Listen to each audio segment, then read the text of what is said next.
결국 후쿠시마 원전 오염수 방류에 대해서 전임 문재인 정부와 현재 윤석열 정부의 정책 기조 달라진 게 하나도 없다는 말씀이시죠? 저는 그렇게 믿고 있습니다. 후쿠시마산 수산물 수입 금지 조치 변화가 있습니까? 없습니다. 그리고 없을 겁니다. 왜 이렇게 그 일본 그 편을 듭니까? 밀리세버트의 안에 들어가는 일본 정책을 총리입니까? 겁니다. 일본 총리예요? 아니 그러니까요. 나는 일본 덕교 등록이 의원님이 그렇게 답변을 하시면 제가 답변을 할 수가 없죠.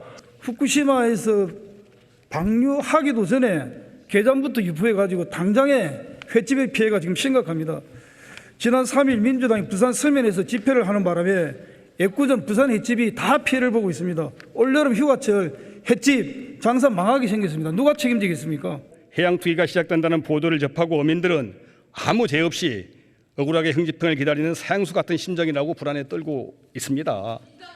원전 오염수 해양 투기가 현실화되면 급격한 소비 위축, 판매 부진으로 우리 수산업은 괴멸 위기에 처하게 되고 어촌은 황폐화된다는 것이 모든 어민들의 공통된 생각입니다.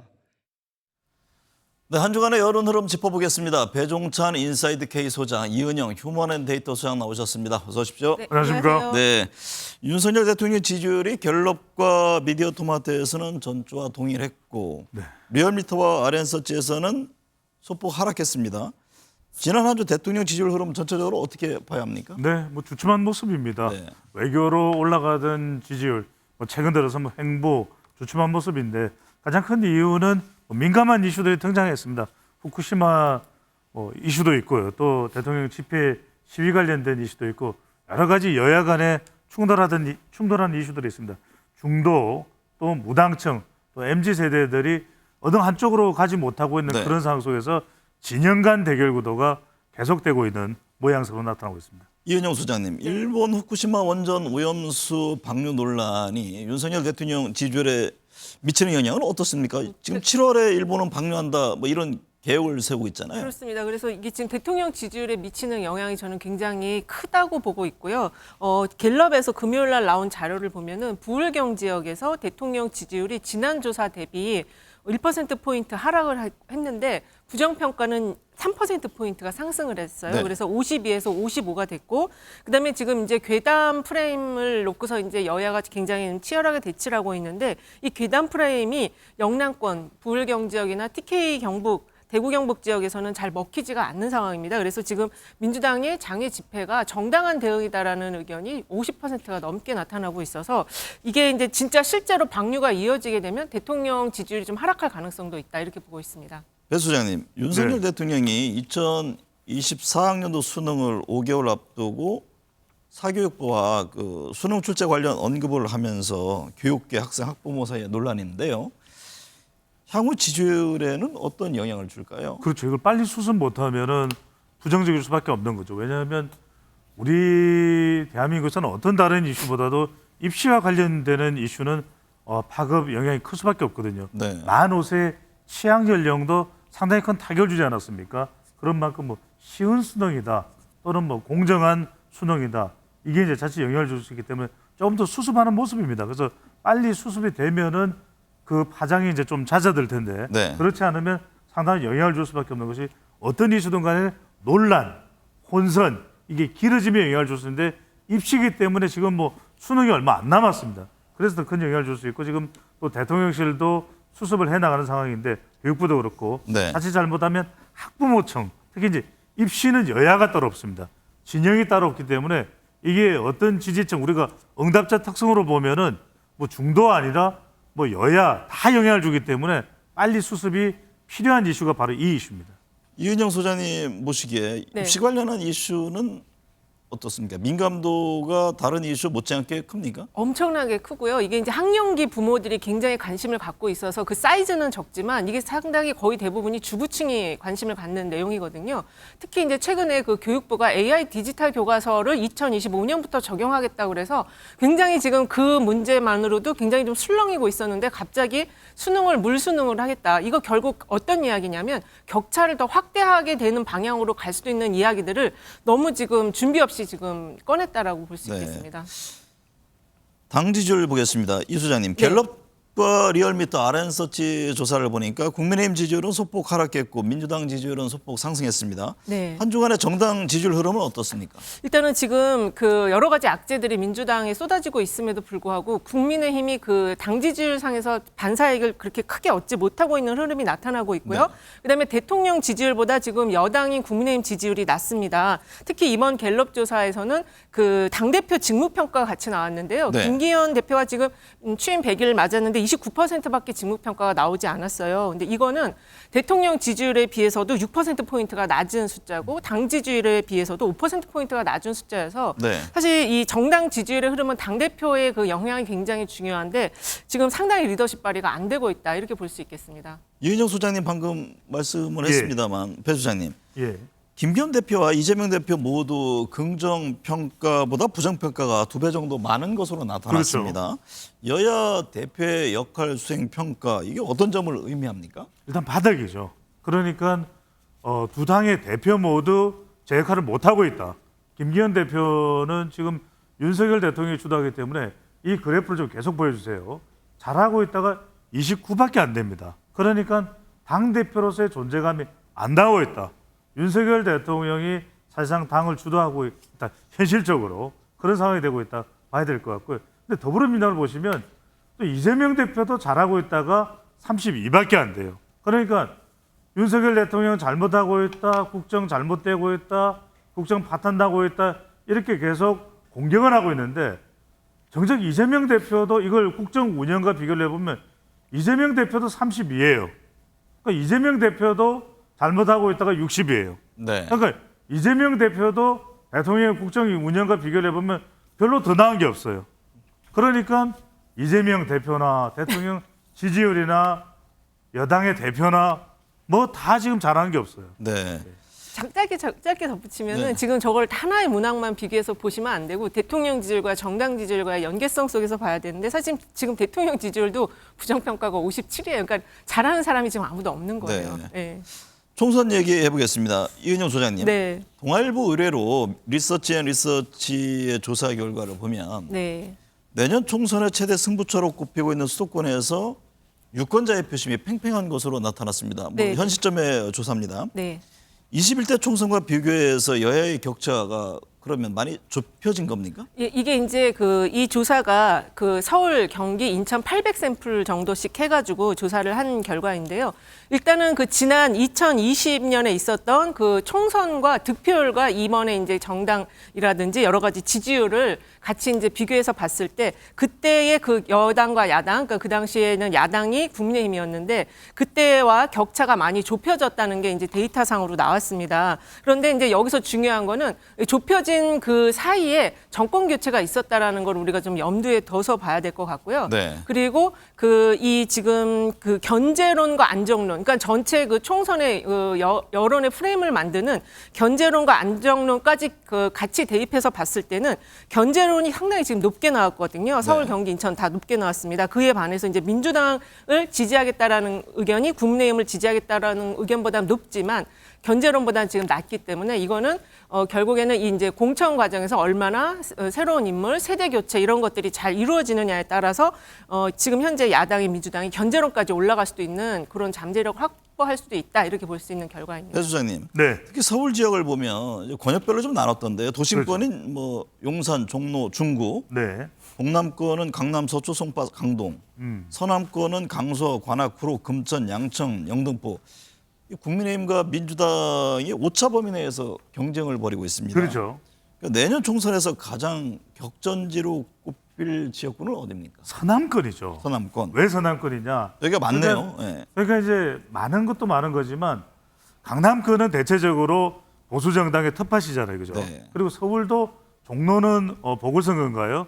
여기서 이제 국민의힘이 자리를 차지했는데. 용산도 지금 현재는 국민의힘. 그렇죠. 그런데 의원이죠. 이제 이게 왜 중요하냐면 지도를 보시면은 이제 강 아래쪽입니다.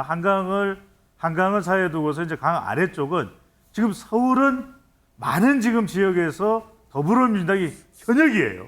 네. 그런데 여기서 과연 얼마나 내년 4월 총선에서 더불어민주당이 방어를 해야 되느냐. 여기가 이제 중요한 것인데 실제 이제 방금 전에 정부와 뱅크에서 거론하지 않았지만 중요한 것은 저로 강북 지역이에요. 네. 더 위쪽으로 강보다 많이 떨어져 있는 저 위에 강북, 도봉, 저 위쪽으로 성북 저쪽이 지금 다 지금 더불어민주당이거든요. 네. 저 지역을 어떻게 더불어민주당이 방어하느냐. 그런데 방금 전에 이은영 소장이 말씀하셨던 대로 우리가 이제 대부분 현직 대통령의 중간에 치러지는 선거는 정권 심판 성격이 강해요. 네. 그래서 더불어민주당이 상당히 유리하겠구나. 그것도 수도권에서 현직이니까.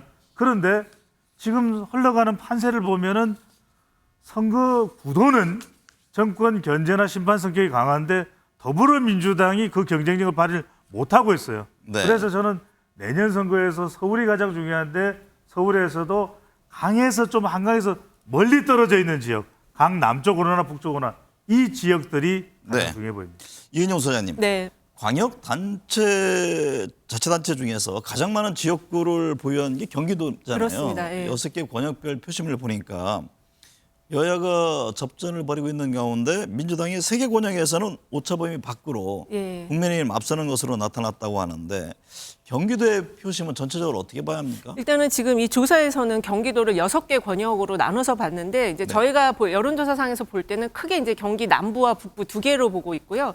그다음에 이제 그 서쪽이 좀 민주당세가 강하고 동쪽은 또 국민의힘 당세가 강한 그런 흐름으로 이제 저희가 파악을 하는데 이번에 나온 조사에서 좀 중요하게 봐야 되는 특이점은 어쨌든 이제 민주당 후보에 대한 선호가 조금 더 높은 반면에 이제 경기 남부 벨트가 워낙 민주당이 강했는데 이번 조사에서는 그 남부의 중심권에 해당하는 그 수원하고 용인에서 상당히 이제 그 접전을 벌이는 양상이 나타났어요. 네. 근데 여기가 이제 왜 중요하냐면 수원과 그 용인은 인구 100만이 넘는 특례 도시거든요. 그래서 여기서의 그 어떤 경쟁이 주변 도시들에게 미치는 여파가 클 것 같은데 네. 이번에 접점이 나타난 거는 이 도시 정체성 변화에 따른 그런 것들을 그 민주당이 그 현역들이 좀 잘 가다앉지 못하기 때문에 이런 결과들이 나온 것이 아닌가 이런 생각이 듭니다.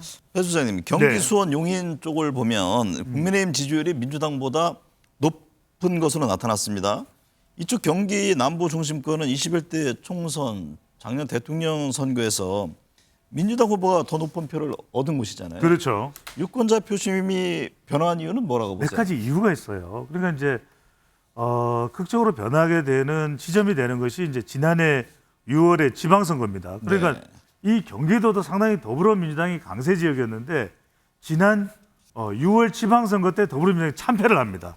그러면서 상당히 많은 기초단체장과 강역의원 그리고 또 기초의원들이 국민의힘으로 교체가 돼요. 네. 그러면서 지역 깊숙이 침투가 됩니다. 또 하나는 부동산 정책이 상당히 또 국민의힘이 윤석열 정부와 함께 주도하고 또 하나는 민주당에 대한 또 비호감도가 높아진 거예요. 네. 대체로 지금 경기 남부 지역에 또 안산 또 김남국 의원의 지역구들 이런 여러 가지 불미스러운 일들이 일어나면서 대체로 국민의힘 지지율이 높아지는 물론 또 이 지역은 상당히 또 스윙보트 성격이 강한 지역이기 때문에 네. 앞으로 또 어떤 변화가 있을지 더 지켜봐야 됩니다. 이은영 소장님, 네. 국민의힘 내 비주류라고 해야 하나요? 유승민, 안철수, 이준석 전 대표가 당내 현안에 대해서 지금 비판하고 있습니다. 예. 공천에서 교체 압박을 받을 수밖에 없는 상황에 놓일 경우 더 목소리가 커질 텐데. 그렇죠. 뭐 각각 상황의 뭐 입장차가 좀 다른 부분이 있긴 합니다. 네. 그랬을 경우 내년 총선과 지지율에 미칠 영향은 어떻습니까? 그러니까 이제 어저께 그 수능 관련한 대통령 발언에 대해서도 유승민 전 대표는 굉장히 강력한 발언을 했어요. 그리고 지금 안철수 의원도 그 경기도당 위원장을 맞냐 안 맞냐 이런 이야기 속에서 이제 그 자신의 어떤 영향력을 지금 확대해 가려고 하고 이준석 전 대표도 선제적 대응, 무소속이라도 난 불사하겠다 이런 이야기까지 한 상황인데 어쨌든 여기에 비주류에서 이제 홍준표 지금 대구시장까지 합쳐서 가장 중요한 건 이 세 분들이 그 후쿠시마 오염수에 대한 또 같이 다 반대 목소리를 지금 내고 있다는 것이거든요. 네. 그래서 공천 여부는 정확히 알 수는 없지만 어쨌든 근데 이분들이 그 후쿠시마 오염수에 대해서는 대통령과 지금 좀 각을 세우는 모양새를 가져가고 있고 그리고 그 결론적으로 이분들이 그 탈당을 해가지고 창당을 해서 뭔가를 또 도모하는 그런 흐름은 또 거기까지는 안 가는 모양새를 취하고 있어서 네. 당내에서의 어떤 개혁 이거를 좀 추구하는 방향으로 갈 것 같습니다. 그럼 그 속에서는 김기현 대표의 리더십이 굉장히 좀 중요해질 것 같아요. 민주당은 혁신위원장으로 김은경 한국 외대 교수를 임명했습니다. 네. 이재명 대표가 전권을 주겠다고 한 상황인데요. 예. 의제 등을 놓고 당내 이견이 나옵니다. 네. 민주당 혁신이 움직임은 어떻게 보세요? 뭐 아직까지는 알 수 없습니다. 그런데 정말 방금 전에 정웅학 앵커께서 말씀하셨던 대로 이재명 대표의 정권이 중요한 것 같아요. 네. 그러니까 2023년 이재명 대표의 정권, 2016년에 문재인 대표의 정권, 2016년 더불어민주당의 문재인 대표의 정권은 공천권이었거든요. 네. 그런데 2023년 이재명 대표의 정권이 공천권일까? 이게 중요한 것이거든요. 그러니까 이제 결과적으로는 혁신이라는 것이 비대위와 이름은 다르지만 지지자들의 기대감은 그래 파격적일 거야. 네. 그리고 적어도 비대위에 준할 거야. 그래야 중도, 무당청, MZ세대가 들어올 거야. 그러면 결과적으로는 그건 공천권에 준할 정도, 공천 기준권 가지고는 안 되는 것이거든요. 네. 그래서 그래야만이 친명, 비명이 어화둥둥 돼서 개파, 타파가 될 것이니까 저는 이 이재명 대표의 정권이 공천권이냐, 공천 기준권이냐에 달려 있을 것으로 보입니다. 혁신위에 공천권이 있습니까? 그러니까 지금 혁신위에는 공천권은 없다고 저는 보고 알고 있고요. 네. 그 공천권은 이제 공관위에서 네. 지도적으로 행사를 하는 거고 그 전체 이제 어떤 당내 민주주의라든지 이런 것 속에서 그 여론 공론을 조성하는 거는 혁신위에 있을지 몰라도 공천에 대한 건 없을 걸로 그만큼 봅니다. 파격적이어야 된다 이런 그렇습니다. 질문이시군요. 네. 배 수장님, 미디어토마토 조사를 보니까요, 국민 예. 70% 이상이 후쿠시마 오염수 방류 시 우리 정부가 일본산 수산물을 수입해서는 안 된다고 응답했습니다. 예.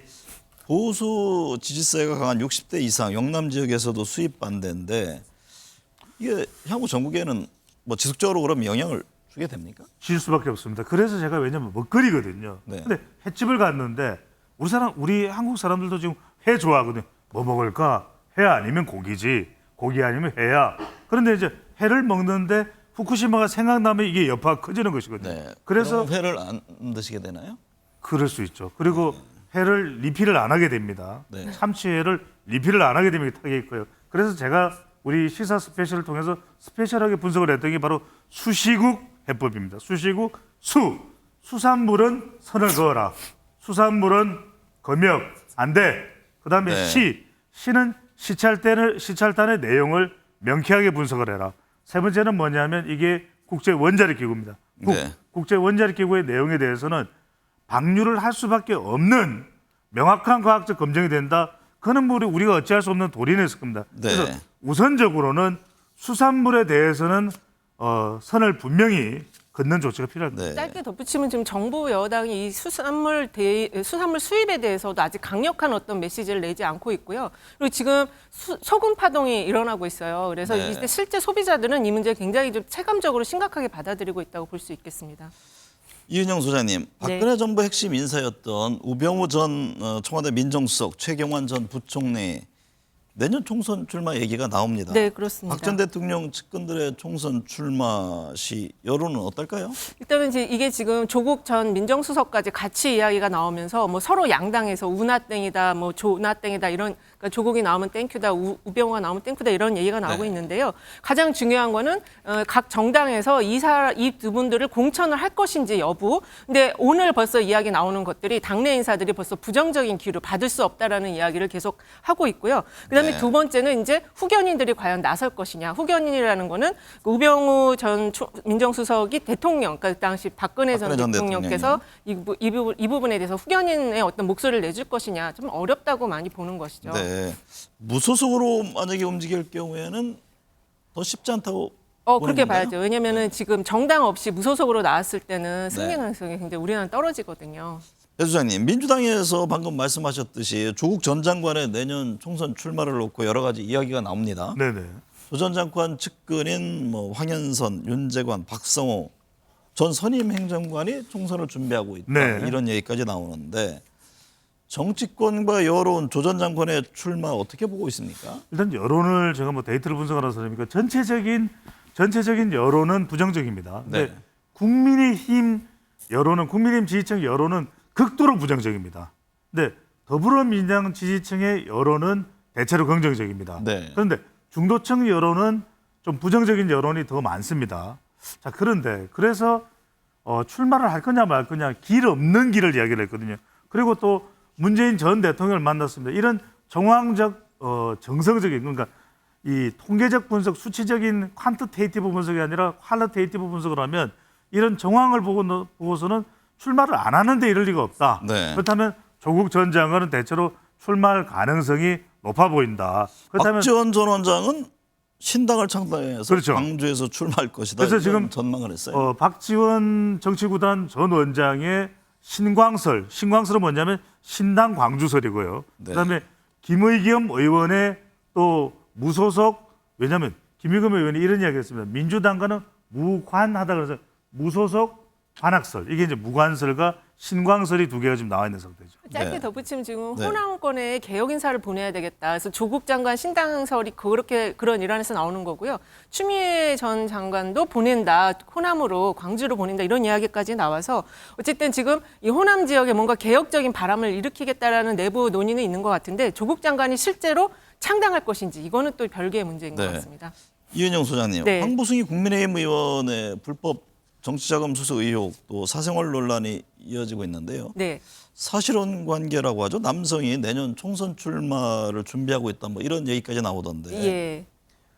황보 의원 논란이 국민의힘 내년 총선 부산 지역 민심에는 어떤 영향을 줄까요? 일단은 이분 사안이요. 여지껏 정말 보지 못했던 막장 드라마가 지금 현재 정치권 인사가 지금 하고 있는 것인데 특히 전 남편의 폭로에 의해서 공천원금이 지금 밝혀진 상황이에요. 아직 이제 수사가 들어가 봐야 되겠지만 그 사진들을 제출한 상황이어서 수사가 진행될 수밖에 없는 상황인데 이런 속에서 그 또 사실혼 관계인 전 남성은 또 민주당에 활동을 했던 분이거든요.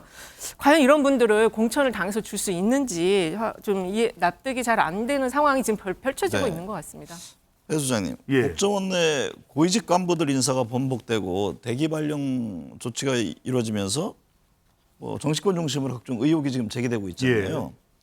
국정원 내 인사 파동 책임에 대한 여론은 어떻습니까? 이건 제가 죄송한데 잘 아시는 분들한테 여쭤보고 싶어요. 네. 제가 한 수개월 전에도 비슷한 걸 방송에서 다뤘던 적이 있는데 저도 모르고 제 옆자리에 있는 사람 모르고 제 앞자리에 있는 사람도 모르더라고요. 왜냐하면 네. 이걸 김기현 원장이 좀 해결을 하든지 뭐가 된 건지 대기 발령이 됐다 그러는데 이 사람들이 뭐 전 정권에 있었던 중용됐던 사람이라서 대기 발령을 받은 건지 그럼 왜 해결을 안 하는 건지 기조실장은 뭐 검사 출신이라는데 뭐 검사 출신이라서 문제가 있어서 또 사퇴를 한 건지 도저히 종잡을 수가 없거든요. 또 네. 국정원 일이라서 내용도 잘 모르겠고 누가 저한테 좀 가르쳐 줬으면 좋겠어요. 네. 이은영 소장님, 네. 전현희 국민권익위원장의 감사를 두고 네. 감사 심의 의결 과정이 불합리했다는 내부 폭로가 이어지면서 감사원 내 갈등인데요. 야권에서는 감사원을 대상으로 국정조사를 하겠다 그런 네, 그래 입장을 밝혔습니다. 냈잖아요. 예, 예. 향후 감사원 내용 상황이 정치권과 여론에는 어떤 영향을 줄까요? 이게 지금 이제 감사원 이 내부 사항을 저희도 정확히는 모르겠는데 감사 보고서 전현희 권익위원장에 대한 감사 보고서 작성과 관련해서 감사위원과 사무처의 그 유병호 사무총장 간에 뭔가 그 서로 보고가 하지 말라고 한 걸 했다 이런 이제 허위 조작에 대한 이야기가 지금 일어나고 있어서 국정조사까지 하겠다라는 건데 요거 한 건으로만 볼 게 아니고 지금 국정원의 그 1급 대기 발령 이미 인사가 났는데 다시 그걸 복원시키는 이런 거라든지 또 지금 그 수능과 관련해서 그 대입 국장을 지금 경질했다는 것도 사실 이게 흘러나오지 않아야 될 것들이 막 흘러나오고 있는 거거든요. 그래서 이거는 결론적으로 보면은 지금 공직 사회에 권력에 뭐 해바라기를 하던 사람들이 그 내부 조직에서 뭔가 지금 갈등이 일어나고 있는 흐름이 지금 표출되고 있다. 결국 이거는 대통령의 리더십에도 영향을 줄 수 있는 지금 지지율이 낮기 때문에 공직사회가 잘 움직이지 않는데 이것이 이제 갈등이 표면화되는 걸로 나타날 수 있다. 이렇게 좀 굉장히 위험한 신호들이라고 저는 생각을 합니다. 네. 이번 한 주간 지지율 여론에 큰 영향을 미칠 사안은 어떤 게 있습니까? 네, 뭐 계속 이슈들이 많이 나오고 있는데 일단 오늘도 다뤘지만 후쿠시마 이슈가 계속해서 진행이 될 것 같고요. 중국과 관련된 이슈도 뭐 끝나지는 않은 것 같습니다. 토니 블링컨 미국 국무장관이 또 방중을 하니까 우리도 한중 관계를 어떻게 되는 이유가 나오는데 가장 큰 이슈는 23일 날 한상혁 방통위원장이 이 가처분 신청에 대한 이제 결과가 나오고요. 또 하나 네.